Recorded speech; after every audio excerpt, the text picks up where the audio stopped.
وإمام دعا إلى ضلالة فأجابوا إليها هؤلاء في الجنة وهؤلاء في النار. صلى الله عليه وسلم.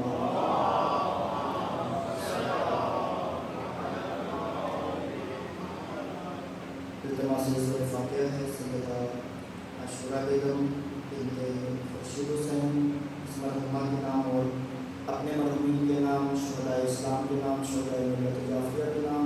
سورہ مبارکۃ الفاتحہ. بسم اللہ الرحمن الرحیم. الحمد للہ رب العالمین الرحمن الرحیم مالک یوم الدین ایاک نعبد وإیاک نستعین غیر المغضوب علیہم ولا الضالین.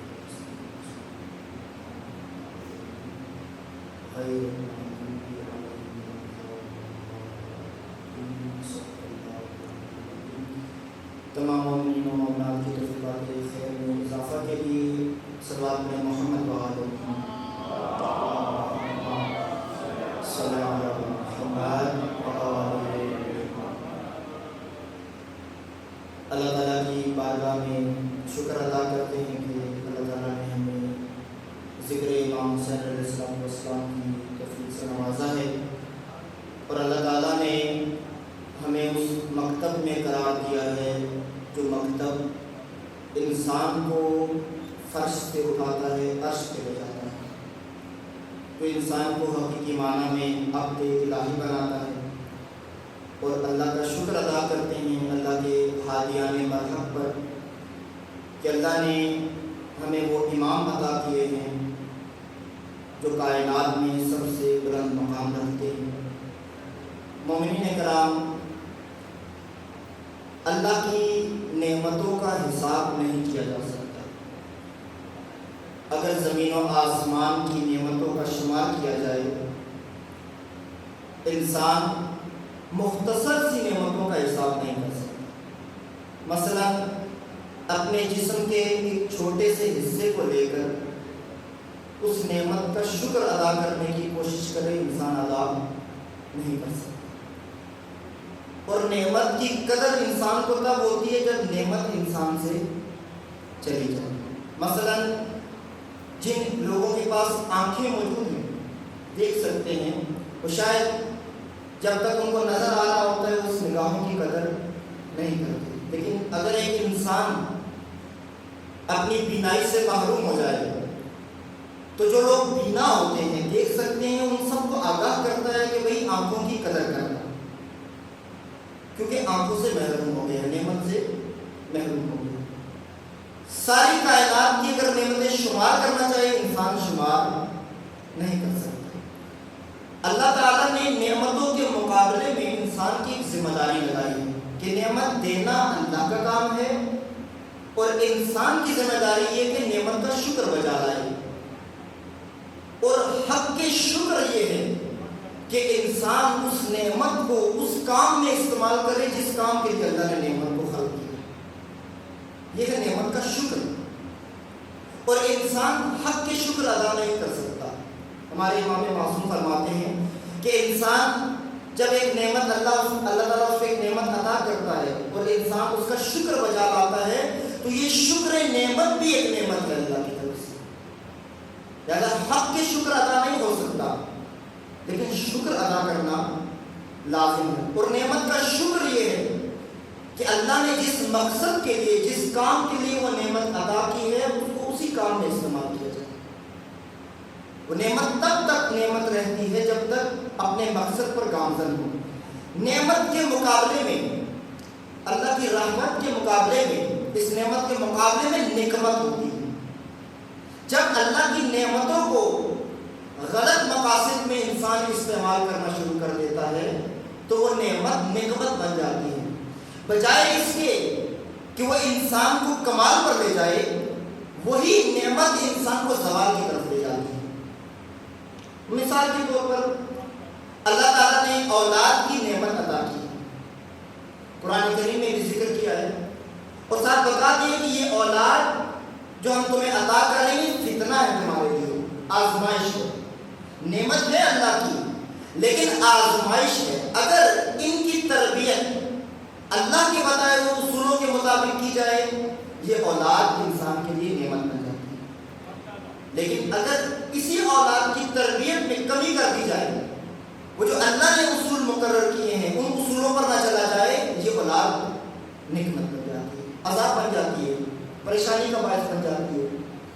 اسی طرح زندگی کے ہر میدان میں اللہ تعالیٰ نے بہت ساری نعمتوں سے نوازا ہے۔ کچھ نعمتیں مادی ہیں، ظاہری نعمتیں ہیں جو اللہ تعالیٰ نے سب کو عطا کی ہیں، اور وہ عطا کرتے ہوئے انسان سے کچھ مانگا نہیں جاتا ہے، کچھ بدلا نہیں کہا۔ آپ کو آنکھیں دی ہیں، آپ سے پوچھ کر نہیں دی، آپ کو دل عطا کیا ہے، آپ سے پوچھ کر، آپ ہر وقت سانس لے رہے ہیں جس سے آپ زندہ ہیں، آپ کا جسم چل رہا ہے اللہ کی طرف سے۔ ایک لحظے کے لیے اگر یہ جو آپ سانس لے رہے ہیں، اگر آکسیجن ختم ہو جائے، ایک لحظے کے لیے ہمیں سے کوئی باقی نہیں رہے۔ یہ سب نعمتیں ہیں جو اللہ آپ کو بھی عطا کر رہا ہے، مشرکین کو بھی عطا کر رہا ہے، کفار کو بھی عطا کر رہا ہے، جو اللہ کے دشمن ہیں انہیں بھی اللہ یہ نعمتیں عطا کر رہا ہے۔ لیکن اس کے مقابلے میں کچھ خاص نعمتیں ہوتی ہیں جو اللہ ہر ایک کو عطا نہیں کرتا۔ آپ بسم اللہ الرحمن الرحیم پڑھتے ہیں، بار بار اس کا ذکر کرتے ہیں کہ میں شروع کرتا ہوں اللہ کے نام سے جو رحمان ہے اور رحیم ہے۔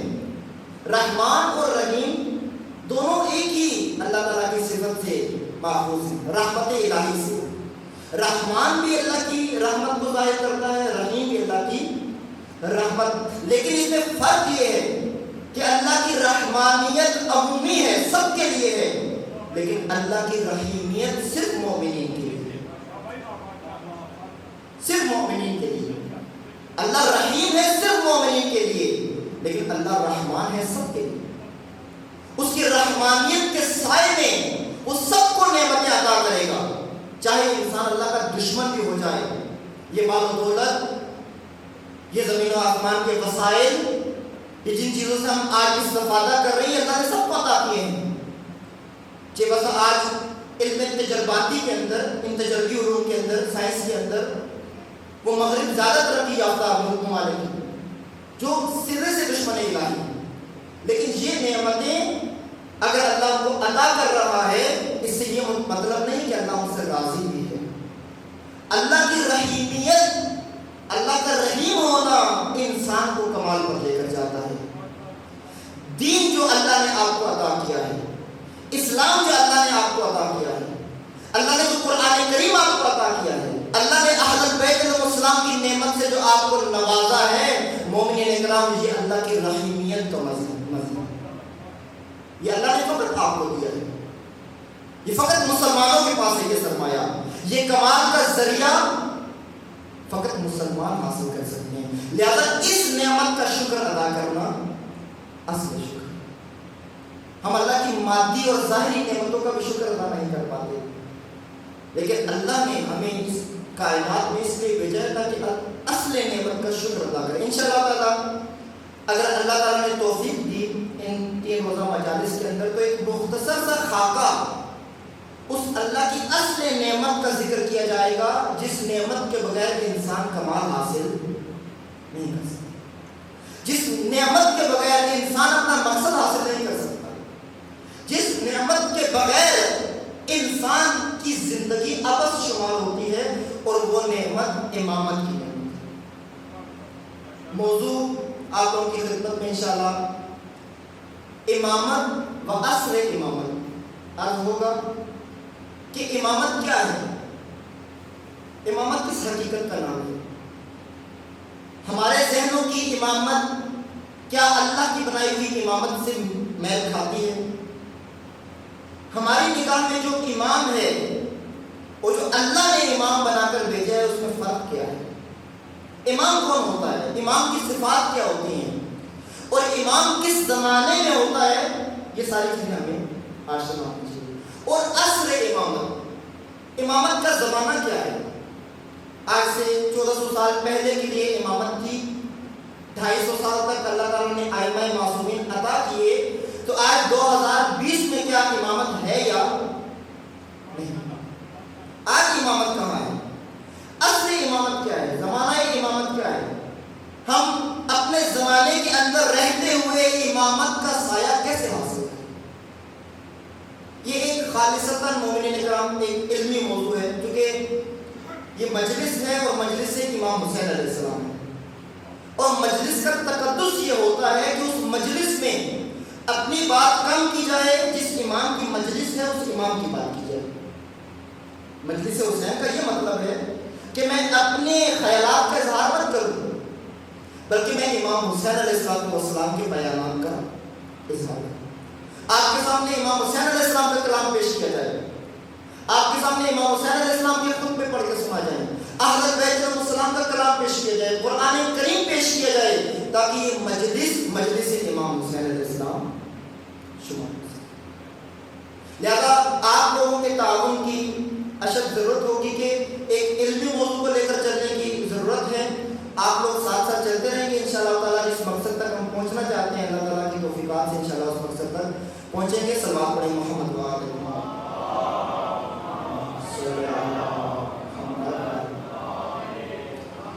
اس موضوع کو سمجھنے کے لیے، امامت کو سمجھنے کے لیے پہلے ایک مقدمے کی ضرورت ہے، ایک ابتدا کی ضرورت ہے۔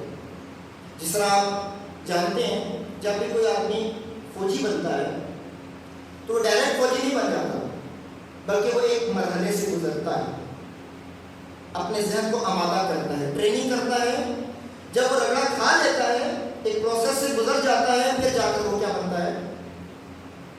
فوجی بن جاتا ہے۔ اسی طرح ہر میدان کا آدمی ہے، جب تک وہ ایک مقدمے سے نہ گزرے وہ اس مقصد تک کبھی بھی نہیں پہنچ سکتا۔ لہذا پہلے امامت کو سمجھنے کے لیے، امامت جس کے لیے مقرر ہوئی ہے اس کو تھوڑا سا سمجھیں، اور وہ ہے انسان۔ ہم ایک انسان کا اجمالی سا خاکہ سمجھ رہے کہ انسان کیا ہوتا ہے، انسان کس قسم کی مشینری ہے، اس انسان کس طرح سے اللہ تعالیٰ نے ڈیزائن کیا ہے، بنایا ہے۔ جب ہمیں تھوڑا سا خاکہ سمجھ آئے گا انسان کا، انسان سمجھ آ جائے گا، ہم امامت کو سمجھنے کے قابل ہو جائیں گے۔ کیونکہ انسانوں کے لیے اور انسانیت کی رہنمائی کے لیے، انسانوں کو کمال تک پہنچانے کے لیے اللہ نے ہادیان برحق کو مبعوث کیا ہے، بھیجا ہے۔ اللہ نے جو اپنے رہنما بھیجے ہیں، انبیاء بھیجے ہیں انسانوں کی ہدایت کے لیے، رسول بھیجے ہیں انسانوں کی ہدایت کے لیے، امام مقرر کیے ہیں انسان کی ہدایت کے لیے۔ جب تک ہمیں خود انسان سمجھ نہیں آ جاتا، ہمیں امامت سمجھ نہیں آ سکتی۔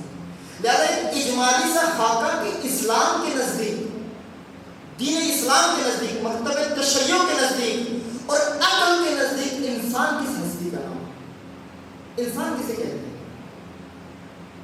مومنین اکرام، جتنا انسان کا ظرف ہوتا ہے اتنا اس ظرف میں مواد آتا ہے۔ اب یہ گلاس جو آپ کے سامنے ادھر پڑا ہوا ہے، اس گلاس کے اندر اگر آپ جگ پانی کا ڈالنا چاہیں تو نہیں ڈال سکتے۔ کیوں؟ کیا گلاس کا کوئی قصور ہے؟ یا جگ یا پانی کا کوئی قصور ہے؟ نہ جگ کا قصور ہے، نہ گلاس کا قصور ہے، نہ پانی کا قصور ہے۔ اس گلاس کا ظرف چھوٹا ہے، جبکہ اس جگ میں موجود پانی کا ظرف زیادہ ہے۔ جگ کا ظرف بڑا ہوتا ہے، گلاس کا ظرف چھوٹا ہوتا ہے، اور جتنا ظرف ہوتا ہے اتنا ہی اس میں مظروف آتا ہے۔ مظروف یعنی وہ چیز جو اس ظرف میں بھری جاتی ہے۔ اور آپ بہتر جانتے ہیں کہ ظرف اپنی نسبت کے ساتھ مظروف کو چنتا ہے۔ تھوڑا سا میں اردو تھوڑی شاید مشکل ہو جائے لیکن سمجھنا ضروری ہے کہ مثلا اگر یہ گلاس پانی کا ہے تو آپ اس میں پانی ڈالیں گے، لیکن کچھ چیزیں غلاظت کی چیزوں کے لیے بنی ہوتی ہیں۔ مثلا کچھ بوتلیں ہوتی ہیں جس کے اندر آپ پیپسی ڈال کرتے ہیں، وہ پیپسی کے لیے بنی ہوئی ہے۔ کچھ بوتلیں ہوتی ہیں پانی کے لیے، آپ اس میں پانی بھر لیتے ہیں۔ لیکن اسی دنیا کے اندر کچھ بوتلیں ایسی بنائی جاتی ہیں جس میں شراب بھری جاتی ہے، ایسے ہی ہے نا، جس میں کیا بھری جاتی ہے؟ اب سگریٹ کی ڈبی کے اندر تو کوئی چورن نہیں رکھتا نا، سگریٹ کی ڈبی کے اندر کیا رکھا جاتا ہے؟ سگریٹ رکھا جاتا ہے۔ کیوں؟ کیونکہ وہ سگریٹ کی ڈبی ظرف ہے سگریٹ کے لیے، اس میں کیا آ سکتا ہے؟ سگریٹ۔ اگر اس میں آپ کوئی اور چیز ڈال دیں گے تو وہ حق ادا نہیں ہوگا، بے شک غلط چیز ہے لیکن اس کا حق ادا نہیں ہوگا۔ مومنین اکرام، یہ مثال میں نے آپ کو اس لیے دی ہے کہ اللہ نے جو اپنا دین بنایا ہے، اللہ کا دین بہت وسیع ہے، بہت پھیلا ہوا ہے۔ قرآن بہت وسیع ہے، قرآن کی ہدایت بہت وسیع ہے۔ قرآن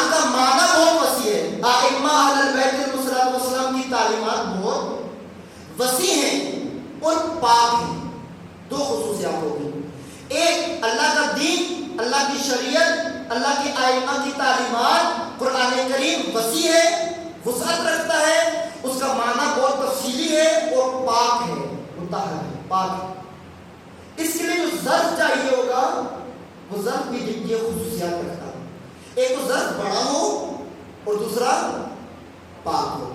اگر بڑا ہوگا ظرف اس میں دین ہم ہو جائے گا، اٹھائے گا وہ ظرف، اور پاک ہوگا تو اس میں دین آئے گا، پاک نہیں ہوگا تو اس میں دین نہیں۔ اگر نجس قلب کے اندر انسان دین کو شامل کرنے کی کوشش کرے وہ دین کو بھی نجس کر دیتا ہے، دین کو بھی آلودہ کر دیتا ہے۔ آج معاشرے کی صورتحال آپ دیکھیں، کچھ افراد کچھ بندر نما ممبروں پہ چڑھے اور انہوں نے ایسا آ کر مقتد تشیعوں کے سامنے اور مسلمانوں کے سامنے پیش کیا کہ جاہلوں نے اور دشمن کے ایجنٹوں نے شیعوں کو کافر کہنا شروع کیا۔ ظرف نجس کا ہوتا ہے۔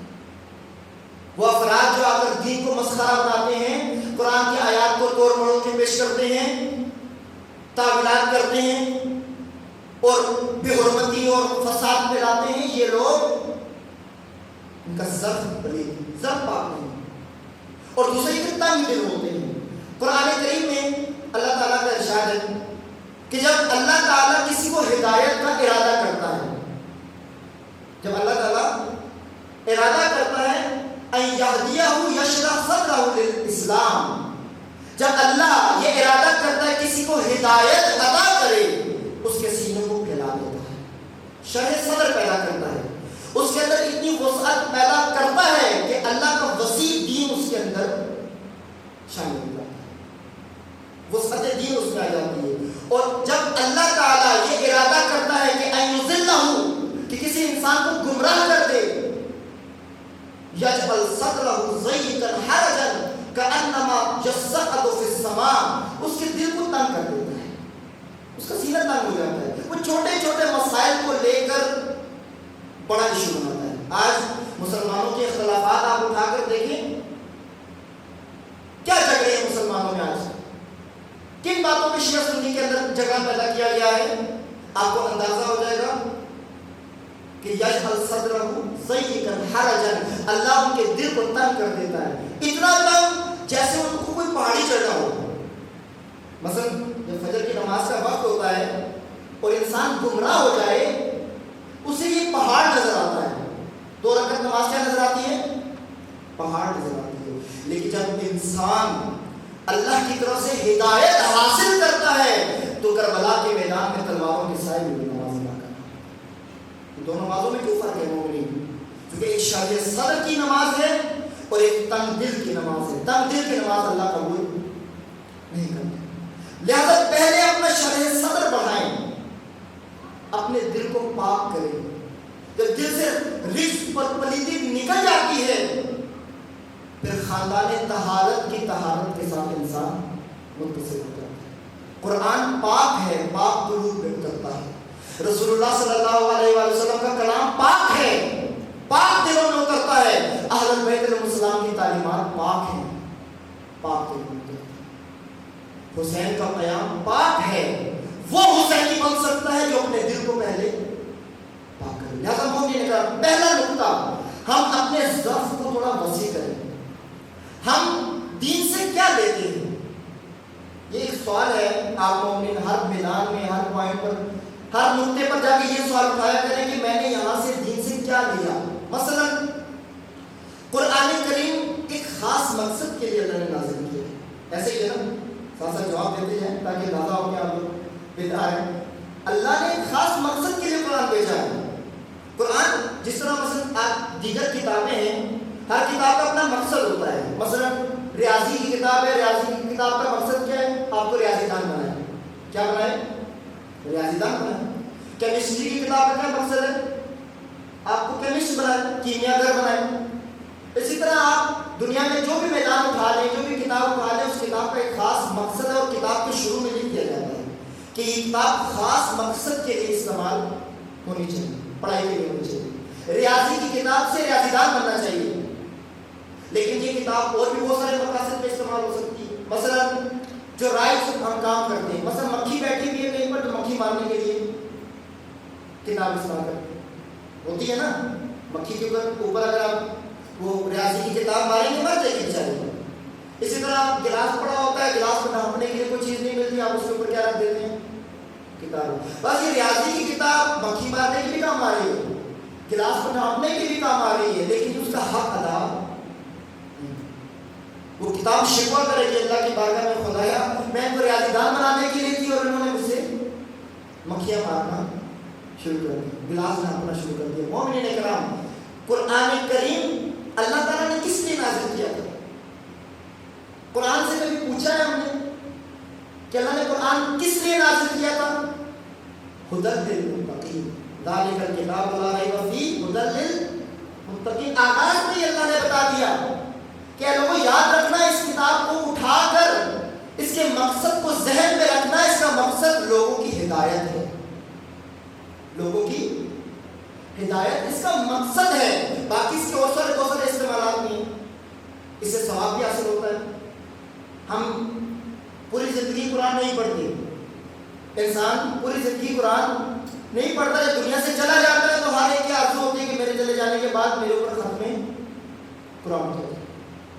جب کوئی مر جاتا ہے تو اس کے لیے قرآن کھول لیتے ہیں، جب تک زندہ ہے قرآن کھولنے کی زحمت نہیں کرتے۔ دوم یہ کہ ہم قرآن کریم کو ثواب کی نیت سے پڑھتے ہیں، اسی لیے آپ میں سے کتنے افراد نے آج تک قرآن کریم کا ترجمہ مکمل پڑھا ہے؟ اگر کسی نے ہدایت لینے کی نیت سے قرآن پڑھا ہے، عربی نہیں آتی تو کم از کم اردو ترجمہ انسان پڑھ رہا ہے، لیکن ہم میں سے کتنے افراد نے آج تک قرآن کریم کا ترجمہ پڑھا؟ اس کا مطلب ہے کہ ہم قرآن سے ثواب لے رہے ہیں، ہم قرآن کے ذریعے سے اپنے مردوں کو بخشوا رہے ہیں، لیکن قرآن جس مقصد کے لیے اللہ نے نازل کیا تھا وہ مقصد حاصل نہیں۔ اس لیے یہ معاشرہ آج قرآنی معاشرہ نہیں ہے، اس معاشرے میں فساد ہے، اس معاشرے میں ظلم ہے، اس معاشرے میں ظالم کھلے عام گھومتا ہے، عدل پسند کو ظلم کا شکار کیا جاتا ہے، اس معاشرے کے اندر فاسق فاجر کو عزت دی جاتی ہے، عالم کی بھی حرمتی دی جاتی ہے۔ کیوں؟ کیونکہ جب قرآن اس معاشرے کا حصہ نہیں بنے گا یہ نتیجے۔ میں نے یہ مثال دی ہے کہ جس مقصد کے لیے اللہ تعالیٰ نے قرآن کو رکھا تھا ہم نے وہ مقصد سمجھا نہیں ہے، لہذا ہم نے اتنا سا سینہ بنایا ہے اپنا جتنے کے اندر وہ ثواب جمع کرنے کے لیے ایک رکوع کافی ہوتا ہے، سال میں ایک دفعہ قرآن پڑھنا کافی ہوتا ہے، اور عربی پڑھنا کافی ہوتا ہے، لیکن ہدایت حاصل کرنے کے لیے عربی پڑھنا کافی، قرآن سمجھنا بھی ضروری ہے، قرآن پر عمل کرنا بھی ضروری ہے۔ اسی طرح کل دین ہے، مکمل دین کیوں ہے کہ اگر امام حسین علیہ السلام کے لشکر میں شامل ہونا ہے تو ہمارا سینہ اتنا وسیع ہونا چاہیے کہ امام حسین علیہ السلام کے پیغام کو حمل کر سکے اور امام کے ساتھ میدان کربلا میں حاضر ہو سکے۔ مومنین کرام، انتہائی معذرت کے ساتھ ہم دعوے دار حسینیت ہیں لیکن ہم نے نصاب حسینیت نہیں پڑھا۔ یہ پہلا نقطہ میں ذکر کر کے آغاز موضوع کا شروع کر دوں، ہم نے نصاب نہیں پڑھا، جو ہماری مشکل ہے۔ اس معاشرے میں آپ کو حسینیت نظر نہیں آئے گی، یزیدیت نظر آئے گی، کھلے عام نظر آئے گی، حکومتوں پر نظر آئے گی، اداروں میں نظر آئے گی، معاشرے میں نظر آئے گی، تہذیب میں نظر آئے گی، تعلیمی اداروں میں نظر آئے گی۔ جہاں آپ دقت سے دیکھیں گے، آپ کھول کے دیکھیں، آپ کو اندر سے کیا نکلے گی؟ یزیدیت۔ کیوں؟ کیونکہ جس معاشرے کے اندر یزیدیت کے اصول کار فرما ہو وہاں یزیدی ماحول بن جاتا ہے، لیکن جس معاشرے میں حسینیت کے اصول ہی نہیں ہے، نصاب ہی نہیں ہے، آپ کے بچے کو اے فار ایپل آتا ہے، علی باتا آتی ہے، لیکن امام حسین علیہ السلام کے خطبے یاد ہیں، پوائنٹ یاد ہے آپ کے بچوں کو۔ ایسے ہی نا آپ کے گھروں میں، اور آپ کتنے خوش ہوتے ہیں جب ایک بچہ آپ کو پوائنٹ سناتا ہے، انگریزی میں سنائے زیادہ خوش ہوتے ہیں کیونکہ ہماری غلامی کی علامت ہے، اردو میں سنائے تو تھوڑا کم خوش ہوتے ہیں۔ لیکن مومنین کرام، کیا ہماری تربیت میں یہ شامل ہے کہ ہم امام حسین علیہ السلام کا ایک خطبہ بھی سنائیں، بچے کو یاد ہو، بچہ کو خطبہ سنائے امام حسین علیہ السلام کا، اِنَّ أَهْلَ بَيْتِ النُّبُوَّةِ وَمَعَادِ الرِّسَالَةِ وَمُخْتَلَفُ الْمَلَائِكَةِ بنا فتح اللہ ہو بنا یختم ہو نہیں یاد ہوتے. کیوں؟ کیونکہ بچے کو تب یاد ہوگا بچے کے باپ کو یاد ہوگا, بچے کے والدین کو یاد ہوگا. ہم نے نصاب حسینیت پڑھے بغیر دعوی حسینیت کیا ہے. اس لیے ہر آدمی الگ انداز کی حسینیت پیش کر رہا ہے. اگر ہم حسینیت کا نصاب امام حسین علیہ السلام سے پڑھتے, کوئی بیروپیہ حسینیت کے لبادے میں ہماری صفوں میں داخل نہ ہوتا, ہمیں دھوکہ نہ دیتا. ہر ایرا گیرا آج دین کے بارے میں اپنی رائے دیتا ہے. جو اپنے گھر کے فیصلے نہیں کر سکتا وہ دین کے بارے میں اپنی رائے دیتا ہے. میں مثال دوں, مثلا ایک انسان موچی ہے. ہمارے معاشرے میں موچی ہونا نائی ہونا برا سمجھا جاتا ہے ذات پات کے نظام میں, جبکہ یہ ہنرمند ہوتے ہیں, قابل احترام ہوتے ہیں. یہ جو اکڑ کے آتا ہے اپنی جوتی پیش کرتا ہے, اس کے پاس یہ ہنر نہیں ہوتا. ایک انسان موچی ہے تو وہ پیدائش کے ساتھ ہی موچی نہیں بنا, اس نے کیا کیا ہے, موچی بننے کا نصاب طے کیا ہے. اب موچی بننے کے لیے کتابیں پڑھنا نہیں ہوتی, کیا کرنے ہوتے ہیں, وہ ہاتھ میں وہ سوا اٹھانا ہوتا ہے, وہ ڈوری اٹھانی ہوتی ہے, پریکٹس کرنی ہوتی ہے. مشق کی اس نے, وہ کیا بن گیا, موچی بن گیا. نائی بال کاٹ کاٹ کے دیکھ دیکھ کے اپنے استاد سے کیا بن گیا, نائی بن گیا. ریاضی دان ریاضی کی کتابیں پڑھتا رہا, بچپن سے پڑھنا شروع کی, 1-2 سے شروع کی, 15 سال 16 سال جا کر کتابیں پڑھتا ہے, تب جا کے کیا بنتا ہے, ریاضی دان بنتا ہے. کیمسٹ انسان کا بنتا ہے جب 9ویں کلاس سے 9ویں جماعت سے کیمسٹری پڑھنا شروع کرتا ہے اور کتاب بڑی بڑی کتابیں حفظ کرتا ہے, یاد کرتا ہے, ان کے ٹیسٹ میں امتحان میں پاس کرتا ہے, تب جا کر کیمسٹ بنتا ہے. ڈاکٹر کا بنتا ہے جب اپنا نصاب پڑھتا ہے. آپ کبھی اس انسان سے علاج نہیں کرواتے جس نے اپنا نصاب علم طب کا نہ پڑھا. جاتے آپ کو پتہ ہے کہ ایک انسان نے علم طب نہیں پڑھا, کتابیں نہیں پڑھی, اور آ کر اس نے ایک ہاسپٹل کھول لیا یا اپنا کلینک کھول لیا, آپ کبھی بھی اس کے پاس نہیں جاتے. کیوں نہیں جاتے؟ کیونکہ آپ کو پتہ ہے نیم حکیم خطرہ جان, نیم حکیم خطرہ جان ہوتا ہے. اس نے نصاب نہیں پڑھا تو مومنین کرام نہایت ادب کے ساتھ, جب ایک انسان علم طب پڑھے بغیر ڈاکٹر نہیں بن سکتا, ہم قرآن سمجھے بغیر پڑھے بغیر اس کو اپنی زندگی میں لاگو کیے بغیر کیسے مسلمان بن سکتے ہیں؟ ہم حسینیت کا نصاب پڑھے بغیر سمجھے بغیر اس پر عمل کیے بغیر کیسے حسینی بن سکتے ہیں؟ کیا دین اتنا ہی مظلوم ہے؟ ہم مولائی کا بنیں گے, ہم امام علی صاحب کی شیعہ کا بنیں گے. نہج البلاغہ میں آتی, ہم نے پڑھی ہے نہج البلاغہ. بس پہلا نقطہ مومنین کرام, نصاب دین پڑھیں. دین کے نصاب پڑھنے کی ضرورت ہے, اہتمام کیا جائے, انتظام کیا جائے, اور اس انتظام کے تحت بچہ بچہ نصاب پڑھے. علی اصغر کربلا کی اس ماؤں کی گود میں بنتے ہیں. جب تک وہ گود میسر نہیں آتی, بچوں میں علی اصغر کا کردار پیدا ہو. اپنے ہاتھ پیچھے کردار امام حسین ابن علی السلام, کردار وہ نہ ہو, نصاب وہ نہ ہو, توقعات ہماری وہ ساری جو نجات یافتہ لوگوں کے لیے دھوکہ ہے. مومنین کرام نصاب پڑھنے کی ضرورت ہے. دین پڑھیں, سمجھیں. جب ہم دین پڑھیں گے اللہ تعالیٰ ہمیں سمجھنے کی توفیق دے گا, جو سمجھیں گے اس پر عمل کرنے کی توفیق دے گا. عمل سے دور ہو گئے. لہذا مومنین کرام پہلا نقطہ یہ کہ ضبط تھوڑا وسیع کریں. کربلا سے کیا لینا ہے ہم نے؟ کربلا سے عزت لینی ہے. کربلا سے وہ مقام لینا ہے جو اصحاب امام حسین علیہ السلام نے لیا ہے. اصحاب امام حسین علیہ السلام نے کیا مقام لیا ہے کہ جب آپ زیارت میں اپنے امام معصوم کو سلام کہتے ہو, اس امام کی اولاد پر سلام پڑھتے ہو, ساتھ اصحاب حسین پر بھی سلام. السلام علی الحسین وعلی علی بن الحسین وعلی اولاد حسین وعلی اصحاب حسین. مومنین کرام یہ مقام لینا ہے. جب اپنے امام معصوم پر سلام بھیج رہے تو ساتھ اصحاب امام کو بھی یاد رکھنا. یہ مقام کربلا کی سیرت میں چل رہا ہے. انسان کو سمجھیں گے میدان کربلا کا انسان بھی سمجھ آ جائے گا، وہ جو مقابلے میں کھڑے تھے وہ بھی انسان سمجھ آ جائیں گے، اور امامت ہمیں کس مقام تک لے جا سکتی ہے اور امامت کس انسان کے لیے اللہ نے مقرر کی ہے وہ بھی سمجھ آ جائے گی۔ آپ انہیں سوال پڑھیں محمد وآلہ۔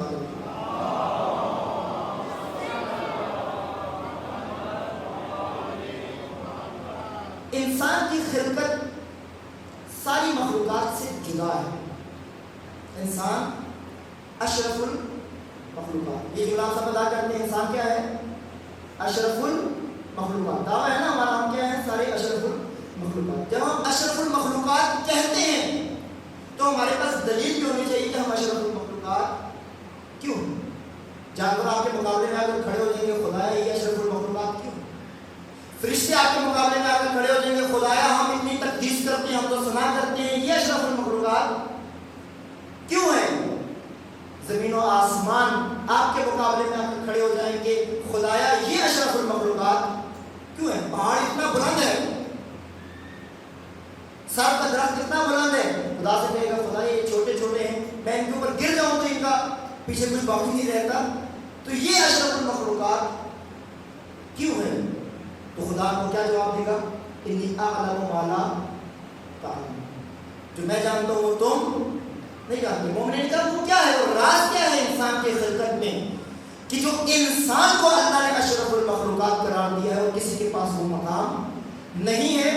وہ مقام سورہ مؤمنون کی آیت نمبر 12 13 14 میں اللہ تعالیٰ نے انسان کی خلقت کا راز ذکر کیا۔ پہلے خلقت ذکر کی ہے، پھر خلقت کے بعد اس خلقت کا ایک الگ پہلو ذکر کیا جس کی وجہ سے انسان اشرف المخلوقات ہوتا ہے۔ وَلَقَدْ خَلَقْنَا الْإِنسَانَ مِنْ سُلَالَةٍ مِّن طِينٍ، اے انسان پہلا نقطہ تو یہ یاد رکھو کہ بنے کس سے؟ وَلَقَدْ خَلَقْنَا الْإِنسَانَ مِنْ سُلَالَةٍ مِّن طِينٍ، ہم نے انسان کو کھرکھراتی ہوئی مٹی سے، کیچڑ والی مٹی سے خلق کیا ہے اور اس مٹی کے سلالہ سے خلق کیا ہے۔ اب کیونکہ وقت تھوڑا ہے اس کی تفصیلات میں نہیں جا سکتے، سلالہ کا کیا مطلب ہوتا ہے، تین کون سی مٹی ہوتی ہے، اس ساری سالوں کی وضاحت موجود ہے کہ انسان ان اسرار سے واقف ہوتا ہے کہ اللہ تعالیٰ نے 1400 سال پہلے قرآن کریم میں یہ راز ذکر کیا ہے کہ انسان کو کس انداز میں ہوتی ہے۔ ہم سب مٹی کے آغاز، ہمارا آغاز مٹی سے ہوا ہے۔ اگر آپ کو اسی انداز میں پیچھے لے جائیں آپ مٹی پر جا کر منتہی ہو جائیں گے۔ وَلَقَدْ خَلَقْنَا الْإِنسَانَ مِنْ سُلَالَةٍ مِّن طِينٍ ثُمَّ جَعَلْنَاهُ نُطْفَةً فِي قَرَارٍ مَّكِينٍ، اس مٹی سے ہم نے نکالا اور مٹی سے لا کر انسان کا نطفہ بنایا۔ کیا بنایا؟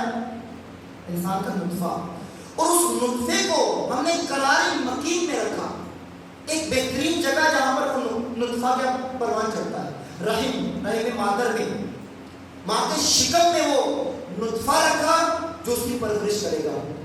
جن مومنین کی ماں حیات ہیں وہ اپنی ماں کی سلامتی کے لیے، جن کی دنیا سے رخصت ہو گئی ان کی مغفرت کے لیے صلوات پڑھیں گے۔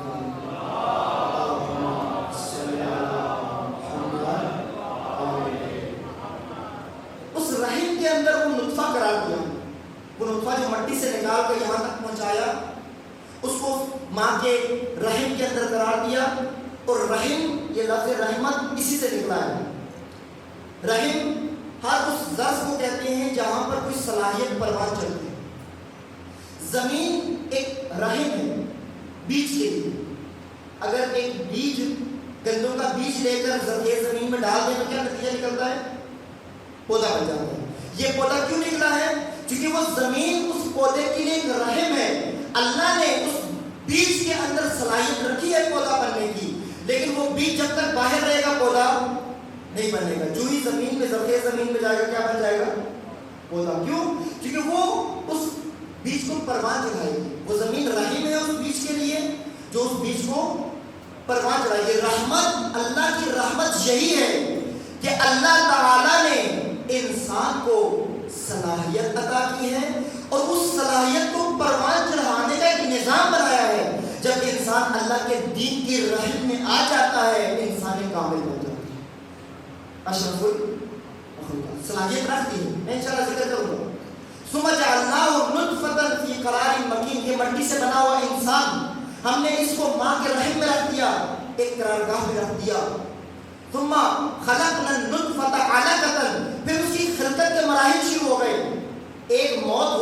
اگلی حیات شروع ہو جاتی تھی۔ مولانا رومی غالباً فرماتے ہیں کہ موت سے کیوں ڈرتا ہے انسان؟ اگر انسان کو یہ راز سمجھ آ جائے کہ موت مجھے ختم نہیں کرتی، موت مجھے اگلے مرحلے میں ڈال دیتی ہے، مجھے کامل کرتی ہے، انسان موت کی تمنا کرے گا۔ بیج مرتا ہے تو ختم نہیں ہوتا، پودا بن جاتا ہے۔ وہ پودا سفر کرتے ہوئے نطفہ بن گیا، فخلقنا النطفة علقة، پھر ہم نے اس نطفے کو جمع ہوا خون بنایا، فخلقنا العلقة مضغة، پھر ہم نے اسی گوشت، اس کو گوشت کا لوکڑا بنا دیا، مضبوط ایک بوٹی کی شکل دے دی اس کو، فخلقنا المضغة عظاما، پھر ہم نے اس بوٹی کے ذریعے سے ہڈیاں بنائی، فکسونا العظام لحما، پھر ہم نے اس ہڈیوں کے اوپر گوشت چڑھایا، ثم انشأناه خلقا آخر فتبارک اللہ احسن الخالقین۔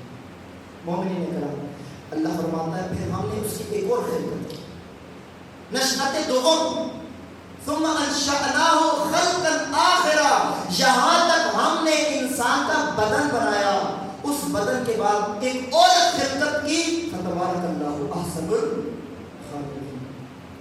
ایک وجہ، ایک ہوتا ہے وجہ کی کیفیت ہوتی ہے، فتبارک اللہ احسن الخالقین، بابرکت ہے احسن الخالقین، بلند بالا ذات ہے اللہ کی جس نے سب سے زیبا بنایا ہے۔ مومنین کرام، انسان کی خلقت کے بغیر کائنات مکمل نہیں ہوتی۔ اس خلقت دوم کیا ہے؟ ثم انشأناه خلقا آخر کیا ہے؟ مومنین کرام، ہم جس بدن پر غرور کرتے ہیں یہ بھی مٹی سے بنا ہے، جانوروں کا بدن بھی مٹی سے بنا ہے۔ آپ کی آنکھیں اتنی تیز نہیں ہیں لیکن بعض عقاب کی آنکھیں تیز ہوتی ہیں۔ آپ کی حصے شامہ اتنی تیز نہیں ہے لیکن مثلا بہت سارے جانور ہیں، مثلا کتے کی حصے شامہ تیز ہوتی ہے۔ آپ کی چھونے کی حص اتنی تیز نہیں ہے لیکن سانپ کی چھونے کی حص بہت تیز ہوتی ہے، سونگنے کی، ذائقے کی حص۔ بس انسان کا جسم بہت کمزور ہے، بہت کمزور ہے۔ آپ کا ایک میدا ہے، بھینس کا 2 میدے ہوتے ہیں، بس جسم کے اعتبار سے تو بھینس بڑی ہے۔ آپ اس شکم کو پر کرنے کے لیے کتنی محنت کرتے ہیں تب جا کے 2 روٹیاں حاصل ہوتی ہے۔ جانور کو کوئی محنت کرنے کی ضرورت نہیں بنتی۔ اگر یہ معیار ہے انسان کے بڑے ہونے کا، کامل ہونے کا، تو جانور انسان سے بہتر ہے، جانور بھی انسان سے بہتر ہے۔ اگر انسان کے کامل ہونے کا یہ ذریعہ نہ، مومنین کرام، بدن انسان نہیں ہے، یہ بدن انسان کا ہے لیکن یہ بدن انسان، یہ نقطہ سمجھنے کی ضرورت ہے کہ یہ بدن میرا ہے لیکن میں نہیں ہوں، میں کچھ اور ہوں۔ میں وہ ہوں جو اس بدن کو چلاتا ہے۔ یہ آنکھیں دیکھنے کا کام کرتی ہے لیکن دیکھتا میں ہوں۔ یہ ہاتھ حرکت کرتے ہیں لیکن ان کو حرکت میں دیتا ہوں۔ وہ جو میں ہے نا، وہ جو انسان ہے، ثم انشأناه خلقا آخر، وہ انسان ایسا ہے کہ جس کی خلقت پر اللہ نے کہا فتبارک اللہ احسن الخالقین، احسن الخالقین کی ذات بابرکت ذات ہے۔ مومنین کرام، یہاں تک مطلب انشاءاللہ تعالیٰ آپ لوگوں کو سمجھ، یہ انسان کی خلقت ہے۔ اب یہ خلقت دوم سمجھنے کے لیے اللہ تعالیٰ نے ایک اور صورت میں اس کی وضاحت کی، جگہ جگہ پر اس کی وضاحت موجود ہے قرآن کریم میں۔ بسم اللہ الرحمن الرحیم، والشمس وضحاها والقمر اذا طلاها والنهار اذا جلاها والليل اذا يغشاها والسماء وما بناها والارض وما طحاها ونفس وما سواها فالهمها فجورها وتقواها۔ مومنین کرام، اب اللہ نے اس دوسری خلقت کا ذکر کیا کہ وہ دوسری خلقت کیا ہے۔ بدن میں تو جانوروں سے بھی آپ انسان کمزور تر ہے، لیکن دوسری خلقت ایسی ہے جو انسان کو اشرف المخلوقات بناتی ہے، ساری کائنات سے جدا کرتی ہے۔ اس دوسری خلقت کے واسطے اللہ کا دین چاہیے، اس دوسری خلقت کو کنٹرول کرنے کے لیے انبیاء چاہیے، اس دوسری خلقت کو کنٹرول کرنے کے لیے اہل بیت الاسلام کی ضرورت ہے، اس دوسری خلقت کو بچانے کے لیے علی ابن ابی طالب علیہ السلام کی ذوالفقار کی ضرورت ہے، اور اس خلقت کو سمجھانے کے لیے اللہ رب العزت نے قسمیں کھائی۔ مومنین کرام، اللہ قسم کھا رہا ہے، صلوات پڑھیں محمد وعلیہ۔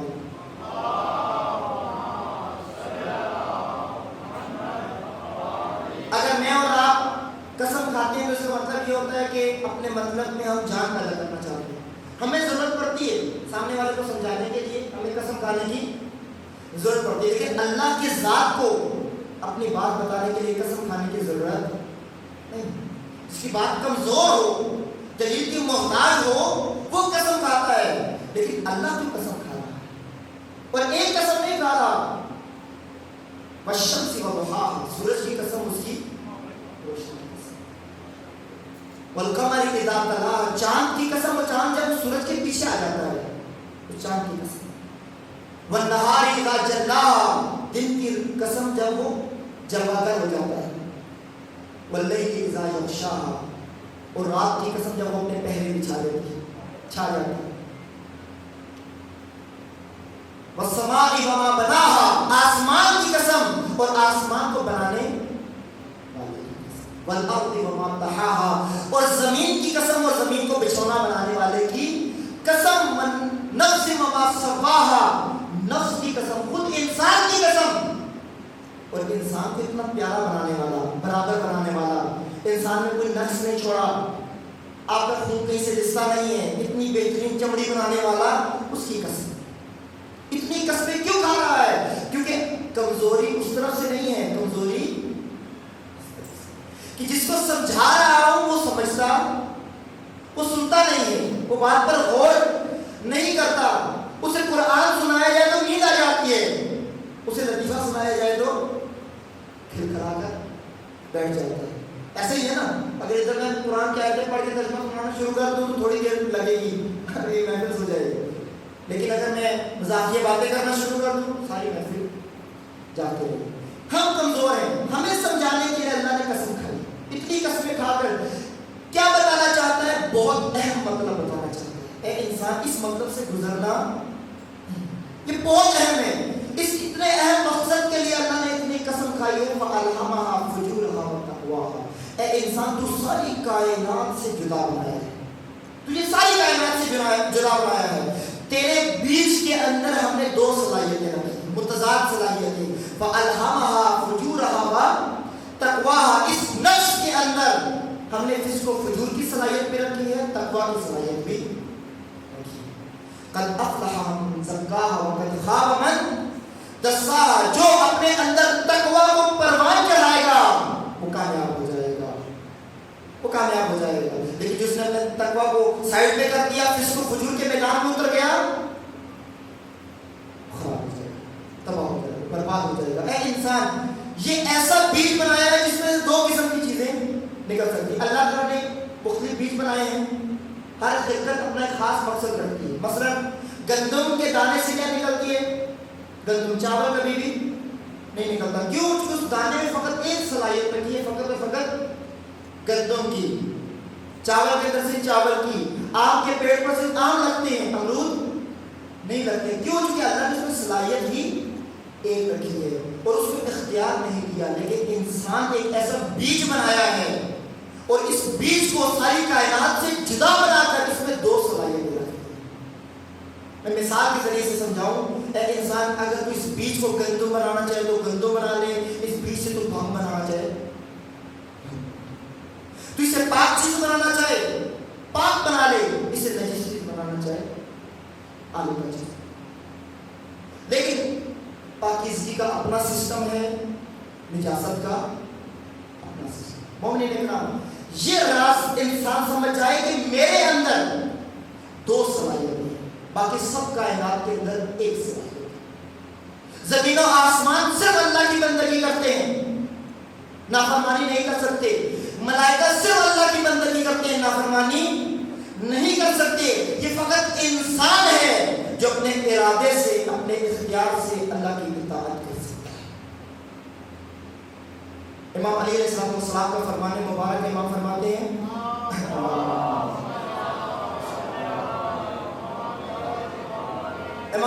ہیں کہ اللہ تعالیٰ نے ملائکہ کو عقل دی ہے, شہوت نہیں دی, اس لیے وہ اللہ کی نافرمانی نہیں کر سکتے. ان میں شہوت کی نام کی کوئی چیز نہیں ہے, ان کا بدن نہیں ہوتا, ان کا جسمانی پہلو وہ پاکیزہ مخلوق ہے, نورانی مخلوق ہے, عقل ہے, عقل باز. اللہ نے جانوروں کو صرف شہوت دی ہے, عقل نہیں.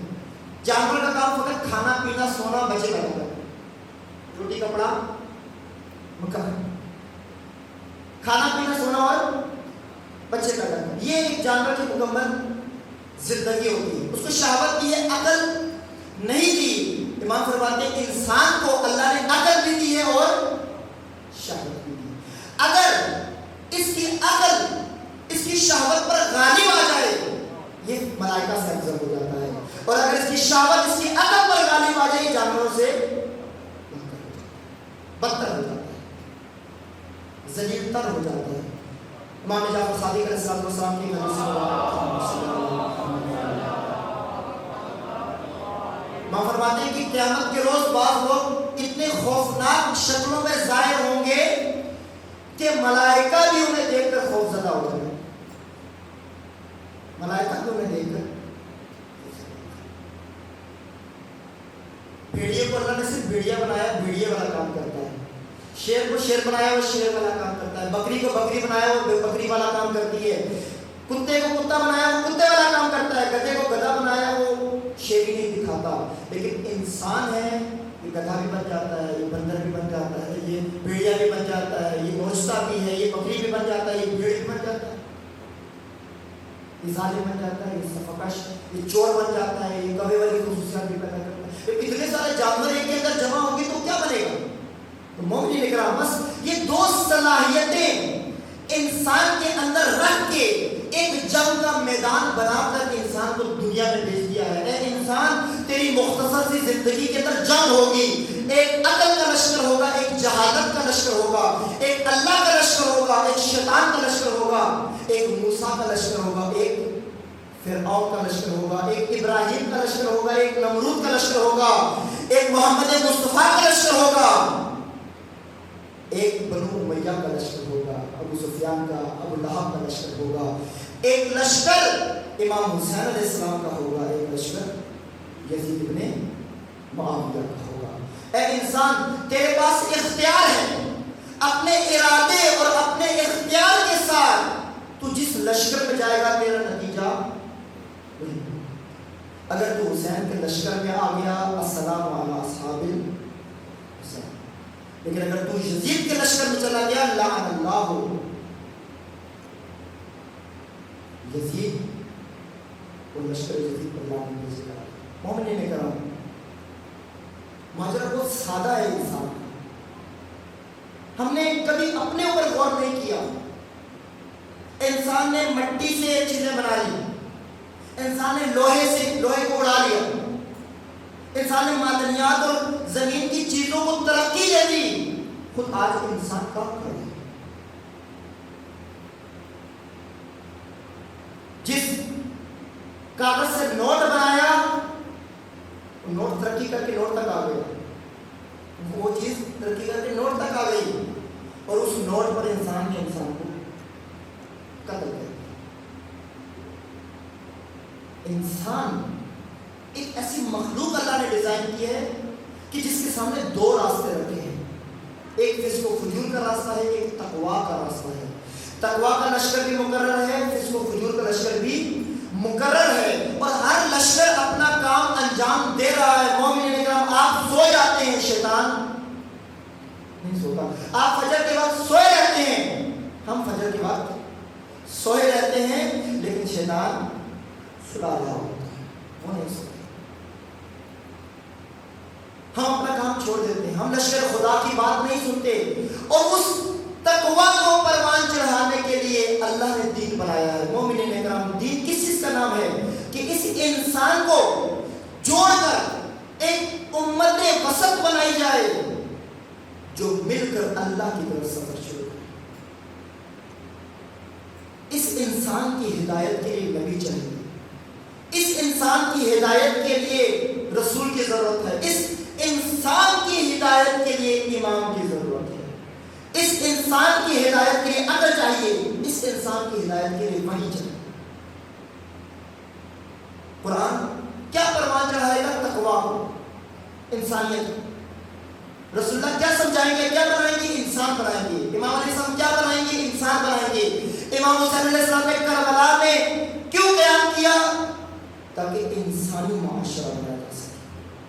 تاکہ خالص انسانوں کو جمع کر کے دنیا کو یہ بتا دیں، اے لوگوں اس زمانے میں نمازی تھے انسان، حاجی تھے انسان نہیں تھے، روزہ دار تھے انسان نہیں تھے، انسان آ کر کربلا کے میدان میں دیکھو، ان کی نماز دیکھو، یہ انسانوں والی نماز ہے۔ کیوں؟ کیونکہ یہ نماز اس نظام کے اندر پڑھ رہے ہیں جو اللہ نے انسان کی ہدایت کے لیے کر دی۔ انسان سمجھنے کی ضرورت ہے، اپنے آپ کو سمجھیں۔ سب سے زیادہ ہم خود سے غافل ہیں، خود سے غافل ہوئے اپنے خدا سے بھی۔ جب انسان اللہ کو بھول جاتا ہے اپنے آپ کو بھی بھول جاتا ہے، جب اپنے آپ کو بھولتا ہے اپنے رب کو بھی۔ افرائیت من اتخذ الہہ ہوا، رسول سے فرمایا اے رسول کیا دیکھا ہے وہ انسان جس نے اپنی خواہشات کو اپنا الہ بنا لیا ہے؟ ہم سب کہیں گے ہاں ہم نے دیکھا ہے۔ کہاں دیکھا ہے؟ اپنے آئینے کے سامنے دیکھا ہے کہ اپنی خواہشات کا تو میں بندہ ہوں۔ ہر کام کرنے سے پہلے کبھی ہم نے سوچا ہے کہ میں کس کی بندگی کر رہا ہوں، کس کی مرضی پر چل رہا ہوں؟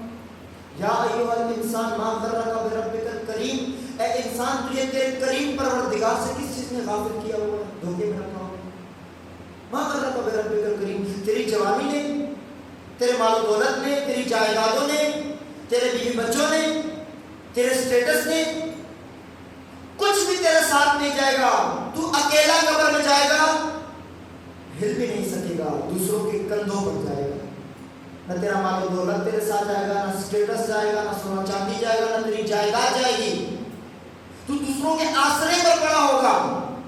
ماں غرک بربک الکریم، امام علیہ السلام فرماتے ہیں مجھے تعجب ہوتا ہے اس انسان پر، اولہ نطفہ و آخرہ جیفہ، جس کی ابتدا نطفہ ہے نجس، انتہا مردار ہے نجس، وہ پھر بھی غرور کرتا ہے، اللہ کے مقابلے میں آ جاتا ہے، اپنی مرضی کرتا ہے، اپنی منمانی کرتا ہے، اللہ کے دین پر عمل نہیں کرتا۔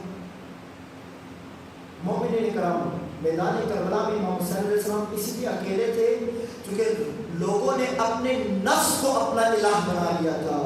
اگر اپنے رب کو اپنا الہ بنایا ہوتا اس رب کے بھیجے ہوئے حسین کے سائے میں آ جاتے، اس اللہ کے بھیجے ہوئے امام کی امامت میں آ جاتے، امام کو دھوکا نہ دیتے۔ اسے پہچانیں گے، اسی تربیت کریں گے، یہ ظرف پاک کریں گے، اس میں حسینیت کا مصروف آئے گا۔ جب حسینیت کا مصروف آئے گا امامت کا سایہ نصیب ہوگا، جب امامت کا سایہ نصیب ہوگا ملائکہ کو حکم ہوگا انسان کے سامنے سجدہ ریز ہو جائے، تسلیم ہوگا۔ کتنے افسوس کا مقام ہوگا۔ مومنین اکرام، یہ آخر ان کا ذکر کر کے مسائل کی طرف بڑھے۔ اگر ایک استاد کو مقام ملتا ہے نا طالب علموں کے ذریعے سے، طالب علم شاگرد استاد کا کیا کرتے ہیں؟ احترام۔ اپنے معاشرے کی بات نہیں کر رہا ہوں، فسق و فجور کے معاشرے کی بات نہیں کر رہا، دینی معاشرے کی بات کر رہا ہوں۔ دینی معاشرے کے اندر استاد کا احترام لازم ہے، چاہے وہ غلطی کرے لیکن احترام بے احترامی نہیں کر سکتے۔ ایک شاگرد، چند شاگرد مل کر اس استاد کا کردار ایسا بن جائے کہ مجبور ہو جائے کہ اس استاد کو مار کر اسکول سے نکالیں۔ استاد کے لیے کتنی شرمندگی کی بات ہے کہ جن شاگردوں کو میں پڑھا رہا تھا، جو میرے سے چھوٹے تھے، جن کا رتبہ میرے سے کم تھا، آج میں نے ایسا کام کیا ہے کہ انہی شاگردوں کی وجہ سے مجھے اسکول سے نکال دیا۔ اللہ نے ملائکہ انسان کے آگے تسلیم کیے تھے، فسجد الملائکہ، ملائکہ انسان کے سامنے سجدہ ریز ہے۔ یہ مقام انسان ہے، انسان اس مقام کو ہاتھ سے نہیں جانے دینا۔ کتنے افسوس کا مقام ہوگا کہ اللہ ملائکہ کو حکم دے گا کہ انسان کو منہ کے بل جہنم، وہی ملائکہ اٹھا کر انسان کو جہنم، اور دنیا بھری ہوئی ہے ایسے انسانوں سے جنہیں ملائکہ اٹھا کر جہنم۔ مومنین کرام، ہماری کوئی اوقات نہیں، میں اور آپ کیا ہیں؟ ہماری ماؤں کی کوئی حیثیت، ہمارے والدین وہ رتبہ نہیں رکھتے، ہمارے جوانوں کی جوانی ایسی نہیں ہے، لیکن جو کربلا میں حسین ہے نا، جو کربلا میں مائیں ہیں، جو کربلا میں بہنیں ہیں، اور جو کربلا میں بیٹیاں ہیں، وہ جو کربلا میں بیٹے ہیں، بزرگ ہیں تو کربلا میں دیکھیں، ہر ایک ملے گا آپ کو کربلا، بوڑھے سے بوڑھا ملے گا، بچے سے بچہ ملے گا، بوڑھے سے بوڑھا بھی اللہ کی راہ میں شہید ہو گیا، چھوٹا سا بچہ بھی اللہ کی راہ میں شہید ہو گیا۔ مومنوں یہ ہے انسان۔ سلام ہو اس بزرگ مولا امام حسین پر۔ مومنوں ہم سب کا لہو بہا دیا جائے، اس ایک قطرے کا حق ادا نہیں کر سکتے جو زہرا کے بیٹے کا اس تختے صحرا پہ گرا ہے۔ جب امام حسین علیہ السلام گھوڑے سے گئے، اس انداز میں تھے کہ بعض روایات میں کہ امام حسین علیہ السلام کے جسم پر 109 وار لگے ہوئے تھے، 109 زخم لگے ہوں، تیروں سے جسم چھلنی ہو، نیزہ مارنے والا نیزہ مارے، تیر مارنے والا تیر مارے، تلوار مارنے والا تلوار مارے، کسی کے ہاتھ کچھ نہ آئے، وہ ریت گرم اٹھا کر حسین کے ہاتھوں میں پھینک دے۔ مظلوم حسین جب گرے نہ جانے کس حالت میں تھے۔ مومنوں جب امام میں ہمت ختم ہو گئی، مٹی کو جمع کیا، ریت جمع کرتے ہیں، اس کو سجدے کے لیے سر رکھ دیا، حسین کا آخری سجدہ تھا۔ مومنوں ان لعینوں میں جرأت نہیں تھی کہ امام حسین علیہ السلام کے پاس آ سکیں، یہ دیکھنے کے لیے کہ حسین زندہ ہے یا نہیں، جانتے تھے غیرت حسین کیا ہے۔ ایک لعین کہنے لگا خیموں پر حملہ کر دو۔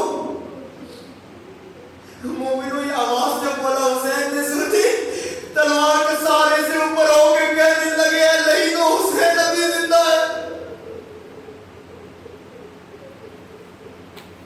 حسین ابھی زندہ ہے۔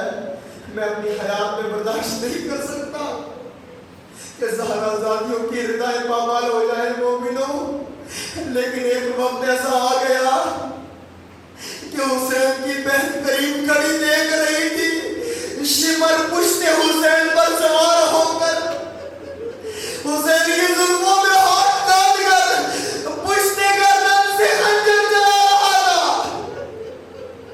زہرا کی بیٹی فریاد کر کے کہہ رہی تھی، اے شمر نہیں، تم نہیں جانتا تو عرش خدا پر سوار ہے، تو نہیں جانتا تم کیا کر رہا ہے۔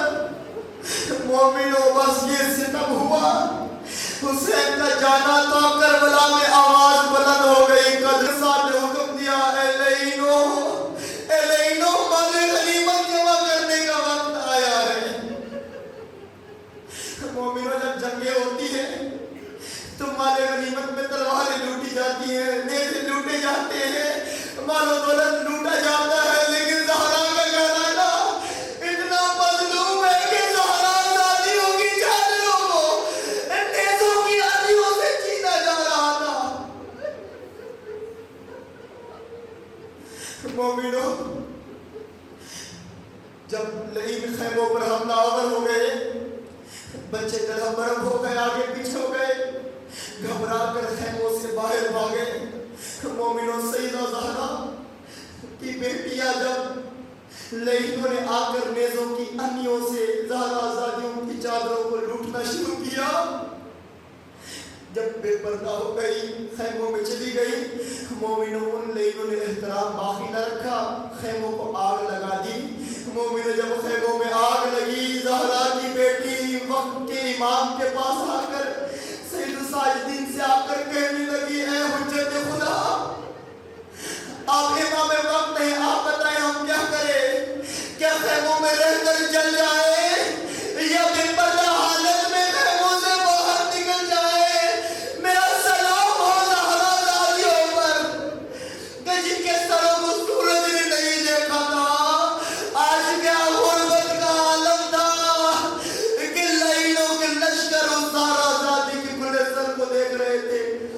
امام فرمانے لگے زہرا زادی پھوپھی جان خیموں سے باہر نکل آئیے مومنوں، بس یہ وہ وقت تھا کہ سجاد کے مسائل شروع ہو گئے۔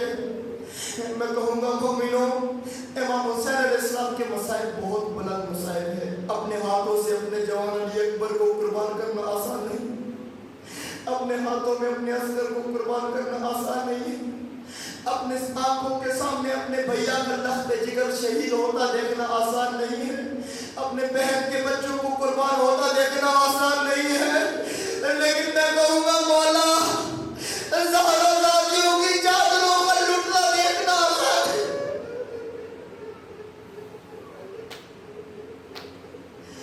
جو مصیبتیں امام سید الساجدین نے دیکھی ہے، خیموں سے باہر سیدہ کے سہارے امام باہر نکلے، مومنین کرام جب لئینوں نے ستم کر لیا، خیموں کو لوٹ لیا، خیموں کو آگ لگا دی، زہرا زادی نے بچوں کو جمع کرنا شروع کیا۔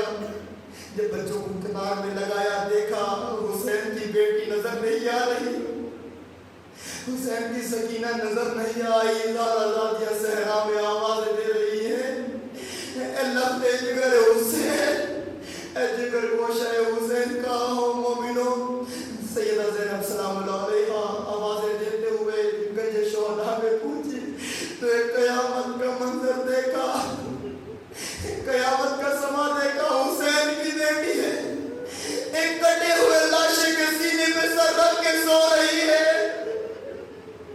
جب سوتے ہوئے دیکھا، آ کر اٹھایا، جگایا، سینے سے لگایا، سکینہ سکینہ جس لاشے پر تو سر رکھ کے سوئی ہوئی ہے، اس لاشے کی ہڈیاں چکنا چور ہو گئی ہیں، اس کا تو سر موجود نہیں ہے، لوگ تو چہرے کو دیکھ کر پہچانا کرتے ہیں یہ پامال لاشا، یہ چکنا چور لاشا جس کی ہڈیوں کو مسل دیا گیا، گھوڑوں کی ٹانگوں میں رون دیا گیا۔ اے سکینہ تجھے کیا خبر ہے تیرے بابا کا لاشا ہے؟